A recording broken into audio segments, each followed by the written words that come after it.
first SpearCenter episode of the spring semester. I'm your host, Aaron Johnson. And I'm Larry Larkin. The San Jose State men's basketball team played its final game of the regular season on Wednesday, closing it out against Utah State. For a recap of how it ended, Vincent Rupena has more. San Jose State men's basketball played against Utah State. They lost 90-70, and here's what happened. San Jose State came into Wednesday night's game looking to end a 5-game losing streak and build momentum heading into the Mountain West tournament. The Spartans managed to keep the game close early on in the first half, in large part due to the offensive play of junior guard Myron Amey Jr. Amey led the team in scoring for the game with 20 points. Here's what he said about his performance after the game. I feel like as we was able to move the ball, we were able to get in positions, and I was able to get in positions to score. So shout out my teammates as well. Perimeter defense has been one of the biggest struggles for the Spartans this season, and they have not been able to find a solution. So I think that's the story of the game, is they played elite offense and we were not able to get them under control. The Spartans' biggest focus on the defensive end was to find a way to stop Utah State center Gray Osabar. Last time the Spartans played against Osabar, he finished with 31 points. San Jose State would double or even triple team Osabar almost every time he got the ball in the post. With so much of the defensive pressure on Osabar in the paint, Utah State was able to get good looks from three, and it capitalized. The Aggies went 16 for 27 from beyond the three-point line. The Spartans are getting ready to play again next week at the Mountain West Tournament. An unfortunate loss for San Jose State. Now back to Aaron and Larry. Thanks, Vincent. With the regular season ending, that means the Mountain West Conference Tournament is less than a week away. Ready for a roundtable, here are Aaron Johnson and Andrew Hartley to talk about how the Spartans can upset the tournament. Thank you, and today we are here to talk about the SJSU men's basketball team losing their last performance, but they do have some positive takeaways. I'm here with Aaron Johnson, and what have you seen lately that you have liked most about this team? Well, what I've seen lately is just the young freshmen kind of stepping up. Obviously, we know that MJ is playing well, Cardenas is playing well all season, but I've really liked Latrell Davis recently. He's really impressed me. He plays with a lot of heart, plays with a lot of fight, and he's come in the last few games, dropped like north of like 12 points, like 3 out of the last 4 games. So he's been playing really well. I've also liked what I've seen from Christian Wise in spurts right now too. He's playing more of the 5 because just of our injuries and our lack of just physical inside presence. So he's impressed me a little bit. He's also kind of like a high energy guy like Latrell.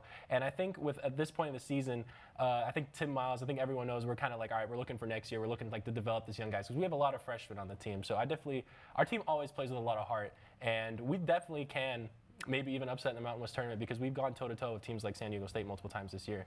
I like the small ball that play. I don't know about you, but I love that Cardenas, Latrell Davis, MJ Amey lineup. Then they have Christian Wise in at the center. I think it provides a lot of spacing on the floor.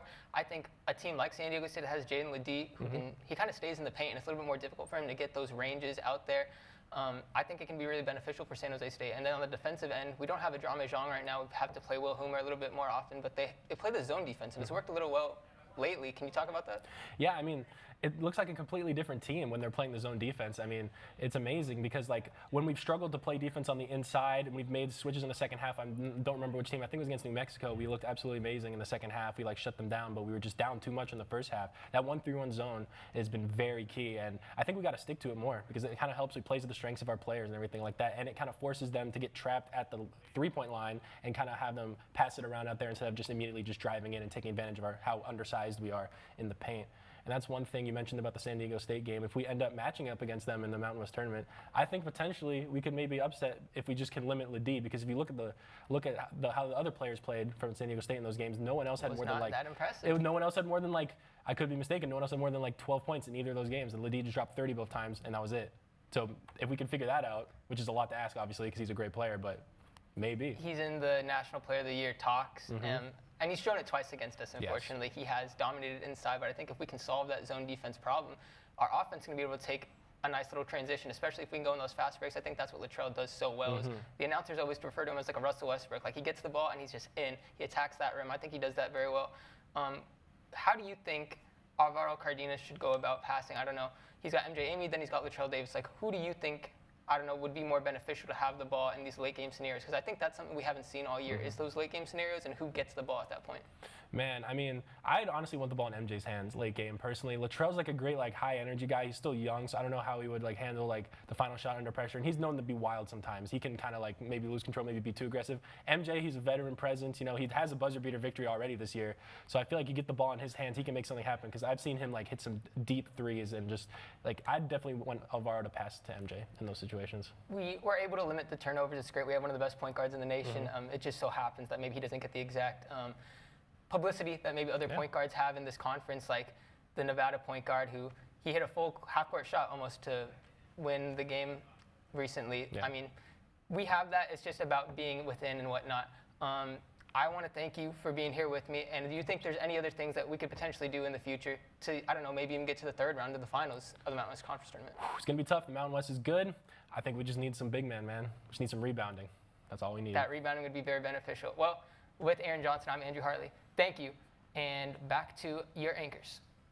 Thanks, guys. Before the men's tournament gets underway, the women's tournament begins in Las Vegas. While their record may not be indicative, the women's basketball team's last 2 games are proof they can steal a game in the tournament. How are they going to do it? Here's Andrew Hartley for more on that. Starting this Sunday, San Jose State will begin the Mountain West Conference Tournament in Las Vegas, where they will take on San Diego State, a game in which they lost by only 1 point their last outing, and really it took place on a rebound opportunity that they let slip through their hands, losing 63-62. Now they're back and ready for vengeance. San Diego State has in fact already said that they'll be playing in the next round of the tournament, essentially disregarding San Jose State's play. Here are 3 reasons why San Jose State can upset San Diego State and move on in the tournament just like they did a year ago. Number 1, feed Amaya Moreland. In both games that San Jose State has played against SJSU, Amaya Moreland has scored 18 points. And in the second game that they played, Moreland fouled out. So in reality, she had even more of an impact to be held. It just wasn't fully recognized. Now, San Diego State in that first game was able to front Moreland and make things a little bit difficult for them to get the ball into her, forcing San Jose State guards into turnovers. But lately they've been able to adapt and feed Moreland a little bit more at the elbow or give her mid-range shots that she's been able to convert as of late. If they are able to feed Moreland a little bit more in the future, especially in this game, we can expect maybe an upset there. Reason number 2, limit the turnovers. Out of 349 Division I programs in the nation, San Jose State ranks 340th in turnovers per game. Of course, that means they would be dead last in the Mountain West Conference. They turned the ball over 25 times in their second meeting against San Diego State when they almost beat them, and they almost beat them. So when they're able to limit the turnovers, like in their most recent win against Colorado State, just 15 turnovers, if they are able to have these younger guards be able to control the ball a little bit more and push the pace up court, it's definitely going to be something that they can recognize. Now, in a game like Air Force, either game against Air Force, they were able to utilize a full court press that really puts pressure on Sydney Summers or Sophia Kelemeni, and it's difficult for them to push the ball up the court. And I'm sure San Diego State has seen that footage, so they are going to be enacting maybe a full court press in order to start these runs that the Spartans aren't completely ready for. So being able to limit those turnovers is a very young team that April Phillips has mentioned all season long. It's a lot of freshmen and sophomores at those guard spots. If they're able to calm themselves down, really be able to play at their own pace, we should be able to see a potential Spartan upset.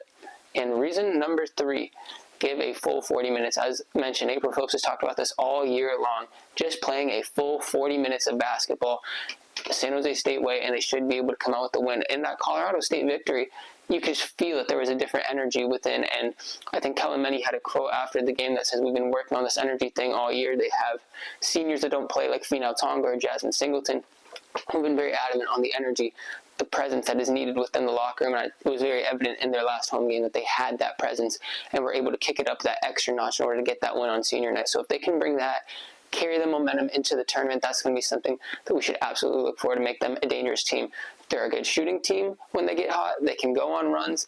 It's a team with size, with Samaj Smith and Amaya Moreland. I don't think it's an ideal matchup for San Diego State, especially a team that was in a 4-way tie for 4th, and they're now forced to play in this round 1 game against a potentially dangerous Spartans team.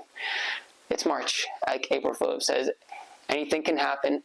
It's a different environment, and we will see if San Jose State can get that upset on Sunday against San Diego State. Back to you guys. Women's golf competed in the 2024's Battle of the Bay against number 1 ranked in the nation Stanford Cardinal. Andrew Hartley was there amidst the rain conditions to see if SJSU could pull off the upset for a second straight year. The Battle of the Bay serves for a good temperature check for where the Spartans stand this season. The top-ranked team in the nation features 5 of the top 90 golfers from the World Amateur Golf Rankings. Unfortunately for San Jose State, it cannot repeat a second upset of the number 1 ranked Cardinal. It would lose 5-1, with 2 of Stanford's victories not making it past hole 14. Kaisa Arifial continued to shine, serving as the only victory San Jose State had Thursday. Only 2 birdies was enough to solidify her win, shooting a 1 under par of the 17 holes played. Louisa Carbon was selected to play with 6 players available in match play. Her battle went all 18 holes, the only of all 6 battles. An eagle on hole 15 even gave Carbon the lead. Unfortunately, she would fall just a stroke short, finishing with a score of 69-68. Her depth would be instrumental for the Spartans down in the Mountain West Championship. Dare Chung and Rebecca Gilner unfortunately lost to Rachel Heck and Mega Gane to steal 2 of the easier wins for the Cardinal, not making it past hole 14. These underclassmen will be vital for San Jose State to reclaim the Mountain West Championship after falling short a season ago. The team will head down to Fairfax to take part in the Julie Inkster Invitational Monday to Tuesday. San Jose State will remain in California for the remainder of its regular season. While women's golf was able to play in the rain, not all teams had that luxury. Men's baseball has already had games rained out and are currently 4-9 at the time of this recording. Women's tennis has had multiple matches rescheduled and looks to resume its hot start soon. Well, our first show of the semester has come to an end. You can follow us at The Spear SJSU on all platforms to see more of our content and coverage related to San Jose State athletics. For The Spear, I'm Larry Larkin. And I'm Aaron Johnson. Thank you, and go Spartans.